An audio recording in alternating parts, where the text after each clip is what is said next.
Hello मेरे प्यारे बच्चों, स्वागत है आप सभी का एमके सर इंस्पिरेशन के एक और बेहतर वीडियो में। बहुत सारे बच्चों की ये शिकायत है कि सर हमारी इंग्लिश की तैयारी ठीक ठाक नहीं चल रही है, जिस तरह तैयारी होनी चाहिए वैसी तैयारी तो बिल्कुल भी नहीं है। सर हम क्या करें, इंग्लिश की तैयारी कैसे करें ताकि बोर्ड एग्जाम में हम फोड़ कर आए और बोर्ड एग्जाम में इस सब्जेक्ट से हम अच्छे नंबर ला सके। तो सबसे पहले रसगुल्लों आपको ये पता होना चाहिए जो इंग्लिश है ना वो सबसे आसान सब्जेक्ट है। क्या बोला तूने? यस माय डियर, सबसे आसान है, लेकिन ये आपको सबसे ज्यादा कठिन क्यों लगता है? क्योंकि आपको पढ़ने का सही तरीका मालूम ही नहीं है। हमको सिखा दिया है। सिखाना पड़ेगा रसगुल्लों, बिल्कुल सिखाना पड़ेगा, नहीं तो काम कैसे चलेगा। इसलिए सीखना बेहद जरूरी है। तो चलिए देख लेते हैं बच्चों, जो इंग्लिश है ना, इंग्लिश को रट्टा मार करके कभी भी तैयार नहीं किया जा सकता। ये एक समझने वाला सब्जेक्ट है और साथ ही साथ ये आपका क्या है, स्कोरिंग सब्जेक्ट है। यानी हिंदी और इंग्लिश यही दो सब्जेक्ट ऐसे होते हैं जिनसे आपको भर भर के झोला भर के नंबर आपको दिए जाते हैं। तो चलिए देख लेते हैं बच्चों। सबसे पहले आपको पता होना चाहिए, ठीक है ना, जो इंग्लिश है, ठीक, इंग्लिश में आपके कितने सेक्शन होते हैं। तो इंग्लिश के अंतर्गत यानी आपके बोर्ड एग्जाम में हम बात करें, जो क्वेश्चन पेपर होगा बच्चों कितने सेक्शन में बटा होगा। अगर आपको यही नहीं पता तो भाई आप कैसे तैयारी करेंगे और किस आधार पर आप तैयारी करके बोर्ड एग्जाम में बैठेंगे। ठीक, तो देखिए बच्चों, जो आपका इंग्लिश का पेपर होगा वो होगा, सबसे पहले सेक्शन ए बात कर लेते हैं, ठीक है ना। सेक्शन ए होगा, सेक्शन बी होगा, सेक्शन सी होगा और सेक्शन डी होगा। ठीक, यानी 4 सेक्शन में आपका क्वेश्चन पेपर जो होगा वो डिवाइड होगा। ठीक है, सेक्शन ए की बात करें बच्चों तो जो सेक्शन ए होगा, सेक्शन जो ए होगा इसमें क्या होगा, सेक्शन बी में क्या होगा, ठीक, और सेक्शन सी में क्या होगा और सेक्शन डी में क्या होगा, ये हमें जानना बेहद जरूरी है।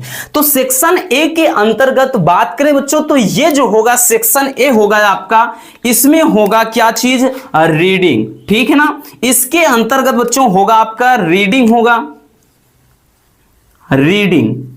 ठीक, और उसके बाद जो सेक्शन बी होगा बच्चों, जो सेक्शन बी होगा ये आपका हो जाएगा, इसमें होगा राइटिंग, ये होगा आपका राइटिंग। सेक्शन जो डी होगा ये आपका हो जाएगा ग्रामर का पार्ट, ठीक, ग्रामर का पार्ट हो जाएगा बच्चों।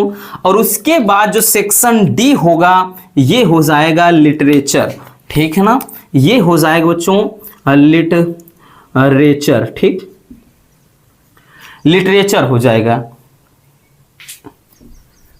एक मिनट, सही तो लिखा था भाई, लिटरेचर। ठीक, तो ये लिटरेचर वाला हो जाएगा इस तरह से। यानी जो आपका क्वेश्चन पेपर डिवाइड होगा बच्चों वो हो जाएगा 4 सेक्शन में। ठीक है ना, आपको सेक्शन मालूम पड़ गया कि ये 4 सेक्शन आपके section A, section B, section C and section D. तो इस तरह से 4 सेक्शन में आपका क्वेश्चन पेपर डिवाइड होगा। तो इसमें जो सबसे ज्यादा यानी सबसे जो अहम रोल होता है वो इन्हीं 2 सेक्शन का होता है, क्योंकि ये 2 सेक्शन ऐसे होते हैं कि इन्हीं 2 सेक्शन से बच्चों आपके 35 से 40 नंबर के क्वेश्चन तैयार होंगे। ठीक, और साथ में हम ग्रामर को भी इंक्लूड करेंगे।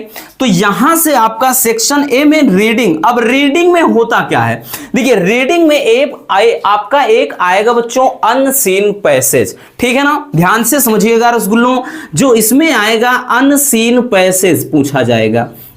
ठीक, अनसीन पैसेज। अब देखिए अनसीन पैसेज, ठीक, अनसीन पैसेज होता क्या है, यानी ऐसा पैसेज, अनसीन यानी बिना देखा हुआ, मतलब जिसे हमने कभी देखा ना हो, तो ऐसा पैसेज जिसे हम हिंदी में कहते हैं तो इसी को अपठित गद्यांश के रूप में जानते हैं हम। तो इस तरह से बच्चों जो अनसीन पैसेज होगा ये आपके आईक्यू लेवल को बूस्ट करता है। यानी आपका जो भाई कोई भी चीज सोचने समझने की क्षमता होती है ना वो और भी ज्यादा मतलब पावरफुल हो जाती है। किसके द्वारा? जब आप अनसीन पैसेज को सॉल्व करते हैं। अब अनसीन पैसेज का जो जिम्मा है भाई, वो जिम्मा सिर्फ और सिर्फ आपको ही लेना है, यानी इसका पूरा दारोमदार जो इसका लाइसेंस है वो आपको ही दिया जाएगा, यानी ये आप अपने मन से ही कर सकते हैं। इसके लिए कोई फार्मूला नहीं, कोई रूल्स नहीं, मतलब कोई भी इसमें ऐसा रट्टा मारने वाला है नहीं। अनसीन पैसेज होगा बच्चों, एक आपका अनसीन पैसेज दिया रहेगा, ठीक, उसको केवल आपको पढ़ना है और इसको पढ़ने के लिए थोड़ा बहुत आपको नॉलेज होना चाहिए। भले आप अर्थ ना निकाल पाए बच्चों, लेकिन क्या होगा, अनसीन पैसेज को पढ़ेंगे। अब इसमें करना क्या है, कहां से पाएंगे? प्रीवियस ईयर के क्वेश्चन पेपर को उठाइए, ठीक है ना, या फिर आपके क्वेश्चन बैंक में जो भी आपके प्रैक्टिस वाले क्वेश्चन हैं उनको उठाइए। वहां से क्या करेंगे, जितने भी अनसीन पैसेज हैं देखिए, उसी से नीचे उसी से रिलेटेड आपके क्वेश्चन दिए रहेंगे और उनको क्या करना है बच्चों, उन क्वेश्चन को ढंग से पढ़िए। एक बार, दो बार, तीन बार नहीं आता, अच्छे से बार बार रिपीट करिए, उसके बाद उसमें मिलाने का प्रयास करिए। जब ऐसे आप करेंगे ना, एक बार दो बार, उसका अगर क्वेश्चन, किसी क्वेश्चन का मान लेते हैं उत्तर नहीं मिलता है, आंसर नहीं मिलता है, तो छोड़िए यार, उसको आगे निकल जाइए ना, क्योंकि वही हूबहू बोर्ड एग्जाम में थोड़ी ना आना है। अनसीन पैसेज तो ऐसा पैसेज होता है कि भाई जिसका मतलब ऐसा नहीं है कि हाँ एक बार जो हमने देखा है वो है, नहीं, कहीं से भी दे सकता है, कुछ भी दे सकता है, ठीक। और ये जो टॉपिक होगा बच्चों, ये आपके बोर्ड एग्जाम में 15 मार्क में पूछा जाएगा, यानी 15 नंबर का टॉपिक है रसगुल्लों।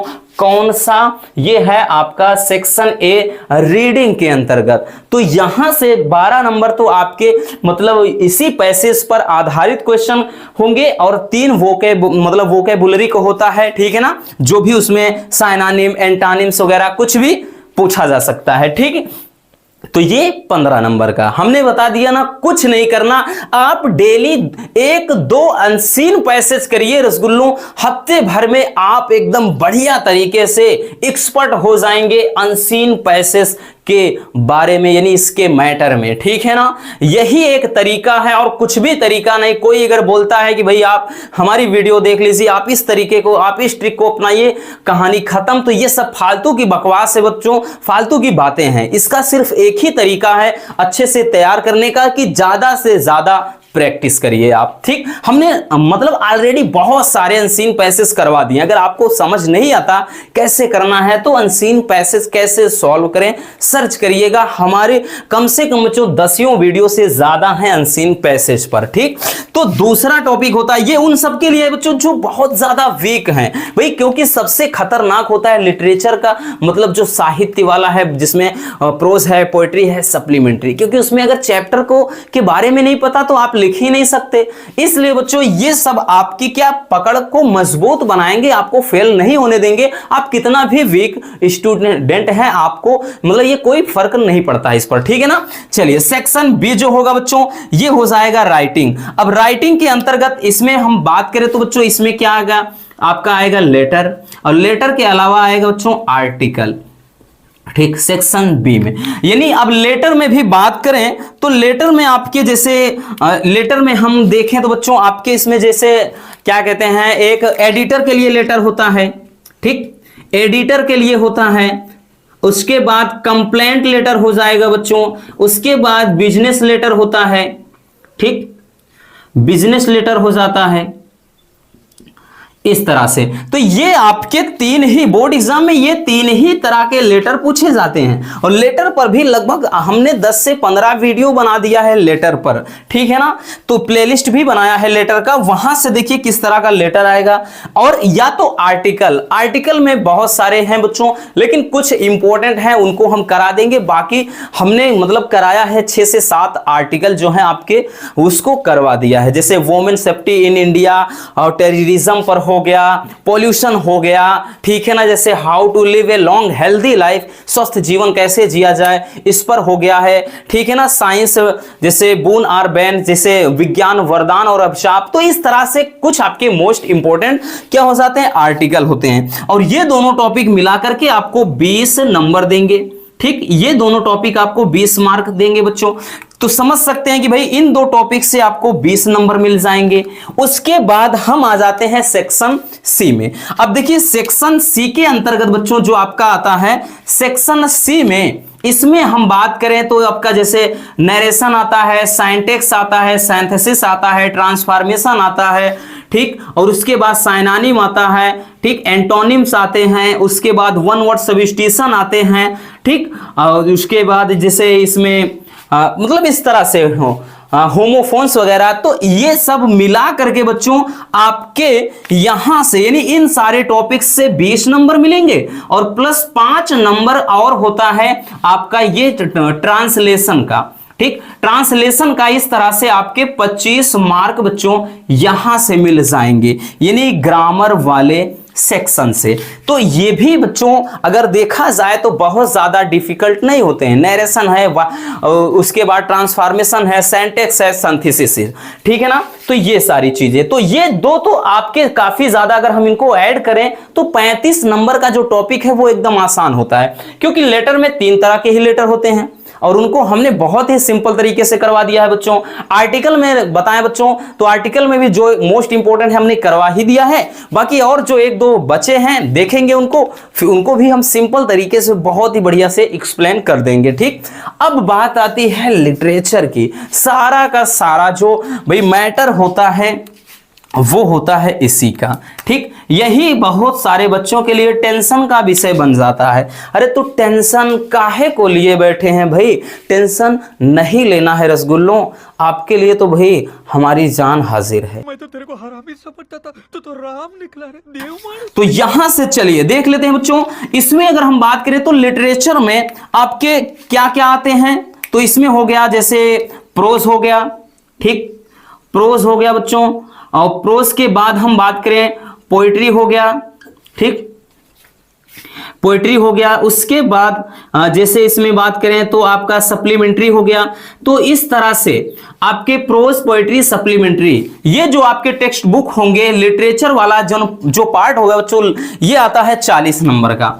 तो ये 40 नंबर का जो होगा ये आपके संपूर्ण किताबों का यानी 3 बुक्स होंगे। अब इसमें हम बात करें तो प्रोज और सप्लीमेंट्री को जरा गौर से देखिएगा। इन दोनों को तैयार करना है तो सबसे पहले आपके जितने भी इंपॉर्टेंट चैप्टर हो या ना भी इंपॉर्टेंट हो, देखना तो सभी को है लेकिन कुछ ज्यादा ही इंपॉर्टेंट होते हैं बच्चों। तो इसमें क्या करना है, चैप्टर का हिंदी में आप केवल एक बार सारांश समझ जाइए, एक बार हिंदी में उसका मतलब समझ जाइए कि इस चैप्टर में एक्चुअल क्या चीज है। इस चैप्टर में जैसे अभी हमने डीप वाटर है, तो इसमें क्या होता है, डीप वाटर चैप्टर में मतलब लेखक का पानी के प्रति भय होता है कि वो पानी से किस तरह से डरता है, कैसे ट्रेनिंग लेता है, ठीक है ना। तो ये चीज है। और उसके बाद जैसे और एक है बच्चों, हम बात करें रेड ट्रैप में है, तो भाई उसमें क्या जो चूहेदान बेचने वाला होता है, फेरी वाला होता है, उसमें भाई वो किस तरह से स्ट्रगल करता है, कैसे जीविका चलाने के लिए चोरी भी कर लेता है, फिर किस तरह से वो क्या आयरन मास्टर के घर पर जाता है, वहां पर भाई क्रिसमस के डे के दिन उसे आमंत्रित किया जाता है। तो ये कहानी एक कहानी की तरीके से पूरे उसको हिंदी के मतलब चैप्टर के सारांश को समझ जाइए। उसके बाद उसमें के जो 1-2 जो भी लॉन्ग टाइप के क्वेश्चन बनते हैं, ठीक है ना, ध्यान से समझना रसगुल्लों, जो भी लॉन्ग टाइप के क्वेश्चन बनते हैं, इन दोनों की बात कर रहे हैं, उसको अच्छे से एक बार देख लीजिए, 1 बार 2 बार देख लीजिए। थोड़ा बहुत आपका मतलब टेंस का नॉलेज होना चाहिए कि जेम आर वाज वेयर कैसे लगाना है, सेल शुड कैन कुड, इतना तो नॉलेज होना चाहिए, ठीक है ना। इतना है बच्चों, तो उसको थोड़ा बना बना कर लिखने का प्रयास करेंगे हम, ठीक। और लंबे वाले तैयार हो गए तो छोटे तो तैयार हो ही जाएंगे। और रही बात पोएट्री की, तो भाई ये तो और भी ज्यादा आसान है। तो जो पोएट्री वाला पार्ट होता है ये तो और भी ज्यादा आसान होता है। ये भाई देखेंगे तो 10 नंबर इससे मिलते हैं एकदम फ्री वाले, क्योंकि पोएट्री में एक आता है सेंट्रल आइडिया 4 नंबर का, और सेंट्रल आइडिया हमने जितने भी हैं 3 से 4 चैप्टर के सेंट्रल आइडिया को बना दिया, मतलब सब चैप्टर पर जो सेंट्रल आइडिया हमने उसको अच्छे से बताया है, प्लेलिस्ट है, चेक कर लीजिए, ठीक। और इसके बाद जो भी आपके पोएट्री का मतलब कोई पार्ट होगा, कोई स्टेंजा दिया रहेगा, उससे संबंधित नीचे क्वेश्चन 3 दिए होंगे, तो ये 6 नंबर का बन जाएगा। तो 6 4 10 नंबर इससे बन जाते हैं। इसमें क्वेश्चन आंसर उस तरह से नहीं आता है, तो इसलिए ये आसान है। इन्हीं दोनों में थोड़ा हमें क्या करना है, फोकस ज्यादा करना है। ठीक, तो इस तरह से बच्चों एक रणनीति के तहत आप अगर तैयारी करेंगे तो डेफिनेटली इंग्लिश की तैयारी आपकी बेहतर हो जाएगी। बच्चों सबसे पहले सेक्शन ए को खत्म कर देना है, इसको टाटा बाय बाय एकदम साइड लगाइए, ठीक है ना। इसका मैटर फिर झंझट पालना ही नहीं है बोर्ड एग्जाम के समय में कि बोर्ड एग्जाम में हम देखेंगे, नहीं, बोर्ड एग्जाम में तो हम प्रैक्टिस करेंगे। वो अभी से बार बार जितने भी आपके 5 से 10 20 जितना हो सकता है रीडिंग वाले मैंसिन पैसेज को हल करिए, ये कंप्लीट आपका। फिर आप नंबर लगा दीजिए राइटिंग में लेटर और आर्टिकल जितने इंपॉर्टेंट है उनको अच्छे से अभी देख लीजिए, जितनी बार हो सके बच्चों देखिएगा। वक्त बिल्कुल नहीं है रसगुल्लों, अगर हाथ पे हाथ धरे बैठे रहेंगे देन ये समझिएगा बोर्ड एग्जाम में इतना ज्यादा बोझा मतलब हो जाएगा आपके खोपड़िया पे ना कि एकदम से ब्लास्ट हो जाएगा माइंड। इसलिए अभी से लेटर और आर्टिकल को भी तैयार करके साइड रख दीजिए। फिर आप नंबर लगाइए किसका, ग्रामर का। ग्रामर को भी अच्छे से जो हमने बताया नरेशन, सेंटेक्स और उसके बाद सिंथेसिस, ट्रांसफॉर्मेशन, ये 4 दूनी 8 नंबर इससे मिलेंगे। और उसके बाद और जो भी हैं, हालांकि साइनानी मेंटानिम्स थोड़ा दिक्कत क्रिएट करते हैं, ठीक, वन वर्ड सब्स्टिट्यूशन वगैरह, लेकिन डोंट वरी वो भी हो जाएगा भाई। नहीं हो जाएगा तो 2 से 4 नंबर यही टॉपिक आपको थोड़ा दिक्कत क्रिएट करेंगे, बाकी और कुछ भी नहीं, ठीक। और उसके बाद रहा ट्रांसलेशन, तो इस तरह से इसका भी निपटारा कर देंगे। फिर आ जाएंगे इस पर। ऐसे अगर आप बच्चों कैटेगरी वाइज आप डिवाइड करके तैयारी करते हैं, बहुत ही बढ़िया तैयारी हो जाएगी इंग्लिश में। और उसके बाद आपको लगेगा कि वाकई हमने तैयारी अच्छे से की और हमारी तैयारी बेहतर हो भी चुकी है, क्योंकि खिचड़ी करके पढ़ेंगे ना तो कोई मतलब नहीं निकलने वाला बच्चों। आप हमेशा ऐसे ही उलझे रहेंगे, बोर्ड एग्जाम भी आ जाएगा और आपको पता भी नहीं चलेगा कि भाई क्या हमने पढ़ा है, कितना पढ़ा है। तो उम्मीद है रसगुल्लों की ये बात समझ में आ गई होगी कि हमें किस तरह से इंग्लिश में तैयारी करनी है। तो मिलते हैं किसी और ऐसे मजेदार वीडियो के साथ। Love you, bye bye, take care. और हाँ, वीडियो पसंद है तो वीडियो को लाइक जरूर कर देना।